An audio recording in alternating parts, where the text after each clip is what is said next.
Hello বন্ধুরা, good morning, welcome back to my channel. সবাই কেমন আছো? ভালো আছো? আমিও খুব ভালো আছি। দেখো, প্রতিদিনের মতো আজও বেরিয়ে পড়লাম তোমাদের সাথে নতুন একটা ব্লগ ভিডিও নিয়ে। আর দেখো কোথায় বেরিয়েছি, সকাল সকাল রেডি হয়ে এই দেখো চলে এসেছি দুটিরামপুর খেয়াঘাটে। আর এখানে এসে দেখছি কি অবস্থা।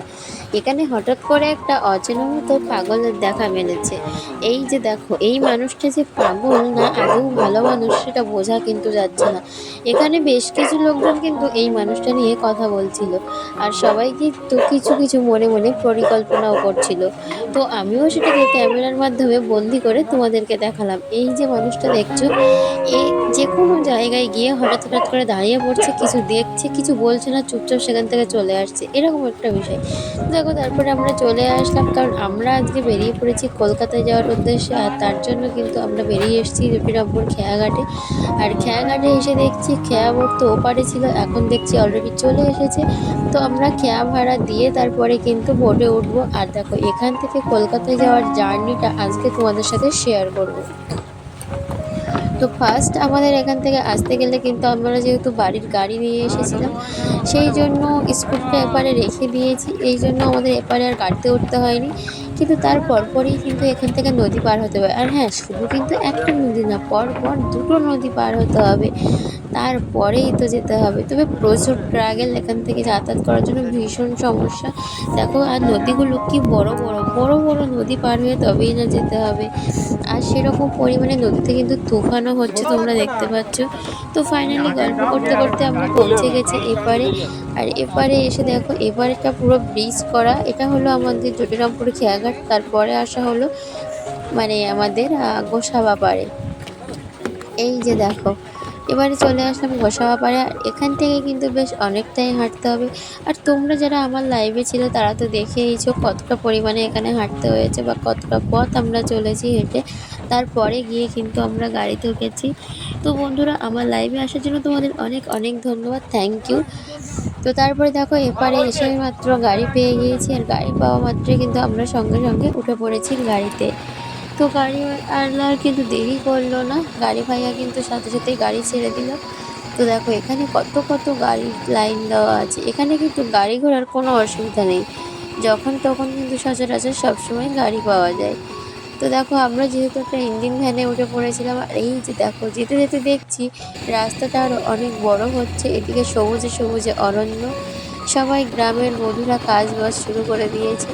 তো ফাইনালি দেখো, আমরা অনেকটা পথ কিন্তু চলে এসেছি গল্প করতে করতে। আর এটা হলো রাঙামেলিয়া। তো রাঙামেলিয়াতে এখানে যে বড় মাঠ প্রাঙ্গণটা দেখছো, এখানে কিন্তু সিরিয়াল থেকে কথার পাচক মশাই এসেছিল। এই যে বড় মাঠ প্রাঙ্গণটা দেখছো, এখানে কিন্তু ভীষণ বড় করে ফুটবল খেলা হয়। আর সেই খেলার পরের দিন কিন্তু নায়ক নায়িকাদের আনা হয়। তো তারপরে দেখো, আমরা চলে আসলাম আর ওই পাশে। আর এখানে এসে দেখছি সবাই রাস্তার কাজ করছে, কারণ এই রাস্তাটা আরও অনেকটা বড় হবে।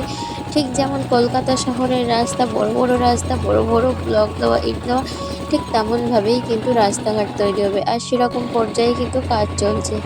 আর এই দেখো কতটা পরিমাণে বড় রাস্তা হচ্ছে, ভীষণ বড় রাস্তা হচ্ছে। আর এখানে বড় বড় গাড়ি চলে এসেছে।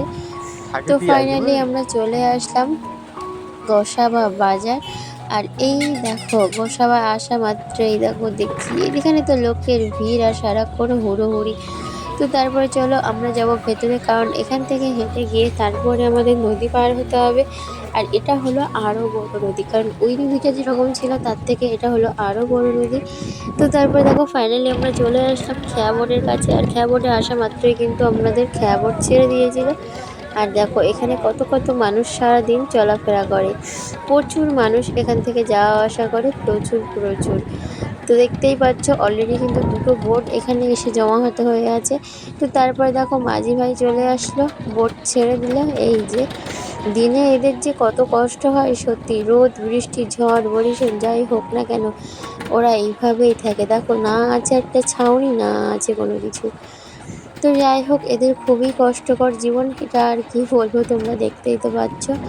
তো এখন দেখো, প্রচুর হাওয়াও হচ্ছে, আবার মাঝে মাঝে টুকটাক করে বৃষ্টিও শুরু হয়েছিল। আর যতক্ষণ না ওই নদীতে তুফান হচ্ছিল, তার থেকে বেশি তুফান হচ্ছে এই বড় নদীটায়। ভীষণ ভয়ে ভয়ে কিন্তু চলে আসলাম, যাই হোক করে ঠাকুরের কৃপায়। আর এপারে চলে আসলাম ক্যানিংয়ে। ক্যানিংয়ে কিন্তু পৌঁছে গিয়েছি। আর ক্যানিংয়ে আসা মাত্রই দেখো যেটা কাজ, দ্রুত বেগে হাঁটতে হবে কারণ ট্রেন ধরতে হবে। তো তার জন্য দেখো তৈরি তৈরি করে খুব দ্রুত হেঁটে চলেছি আমি, কত আগে হেঁটে চলেছি। তো তোমাদের যে ক্যানিংটাকে একটু চারিদিক থেকে একটু ঘুরিয়ে দেখাবো সেইটুকু সময়ও আমার হচ্ছে না, কারণ তাড়াতাড়ি করে যেতে হবে, কারণ এখন ট্রেন টাইম হয়ে গেছে, সেই জন্য খুব দ্রুতই হাঁটা শুরু করে দিয়েছি। তো বন্ধুরা এখানে দেখো অলরেডি কিন্তু পৌঁছে গেছি। আর এটা হলো সেই ফল বাজার, ক্যানিংয়ের বিখ্যাত ফল বাজার। এখানে সব রকমের ফল পাওয়া যায় এবং খুব অল্প দামে। এই যে দেখো সব কি সুন্দর করে সাজানো আছে। আমি যখনই আসি তখনই দেখি খুব সুন্দর করে সাজিয়ে একদম পুরো পরিপাটি করে এরা বিক্রি করছে। তারপর দেখো চলে আসলাম স্টেশনে। আর স্টেশনের টিকিটটা কাটা মাত্রই দেখো চলে এসেছি। আর এসে দেখছি অলরেডি ট্রেন এখানে এসে গেছে। আর অলরেডি ট্রেন কিন্তু ছাড়ারও সময় হয়ে গেছে, তো আমরা আর কিছু দেরি করলাম না। এবারে আমরা চেষ্টা করছি একটু বসার জায়গার জন্য, কিন্তু দেখছি পুরো লোড। তারপরে আমরা উঠে পড়লাম। আর দেখো ট্রেনে এসে দেখছি প্রচুর প্রচুর প্রচুর ভিড়। তারপরে দেখো ফিরে ট্রেনে যাই করে নেমে পড়েছি চাম্পাহাটি, কারণ আমাদের দরকার ছিল চাম্পাহাটিতে। তো অলরেডি কিন্তু চাম্পাহাটিতে পৌঁছে গেছি। আর এখন দেখো এখান থেকে যাচ্ছি। আর এখান থেকে কিন্তু যেতে গেলে এই পথ দিয়ে যেতে হবে, তো তার জন্য দেখো আমরা এই গলি দিয়ে চলে যাচ্ছি। তো চলো তোমাদের আজকে আমরা কোথায় কোথায় যাচ্ছি সবটাই তোমাদেরকে দেখাবো। তো এখান থেকে সোজা গিয়ে কিন্তু আমাদের গাড়ি ধরতে হবে। আর ফাইনালি কিন্তু আমরা চলে এসেছি এপারে, কিন্তু এখানে এসে দেখছি কোনো গাড়ি নেই, তবে আর একটু সামনে গিয়ে দেখবো। তো চলো তোমাদেরকেও দেখাবো। তারপরে দেখো চলে আসলাম রেলগেট পার হতে। আর রেলগেট পার হয়ে দেখো পরাণে যেন একটা ভয় ভয় ভয় ভয় মতো লাগছে। তো বন্ধুরা আমি আর ভিডিওটি বেশি বড় করছি না, এখানেই শেষ করছি। সবাই তাহলে ভালো থেকো, পরের ভিডিও তোমাদের সাথে আবারও কথা হবে। আর আমার এই ছোট্ট ভিডিওটি তোমাদের ভালো লাগলে চ্যানেলটি অবশ্যই সাবস্ক্রাইব করো। আর হ্যাঁ, কমেন্টে জানিও কিন্তু তোমাদের কেমন লাগলো। তো দেখো আমি চলে আসলাম তারপরে আমার মাসিদের বাড়িতে। আর আমার অলরেডি ছোট্ট ভাই আমাকে নিয়ে যেতে এসেছিল আগিয়ে, কারণ আমি আসছি শুনে ও খুব খুশি হয়ে গিয়েছিল। তো তার জন্য দেখো ও আমাকে নিতে এসেছে। আর আমার ব্যাগটাকে ওর কাছে দিয়েছি, বলছে ওর খুব কষ্ট হচ্ছে। তো দেখো আমার ব্যাগটাকে নিয়ে কিভাবে নেবে ভেবে পাচ্ছে না, তার জন্য গলায় নিয়ে নিয়েছে। তো বন্ধুরা টাটা সবাই।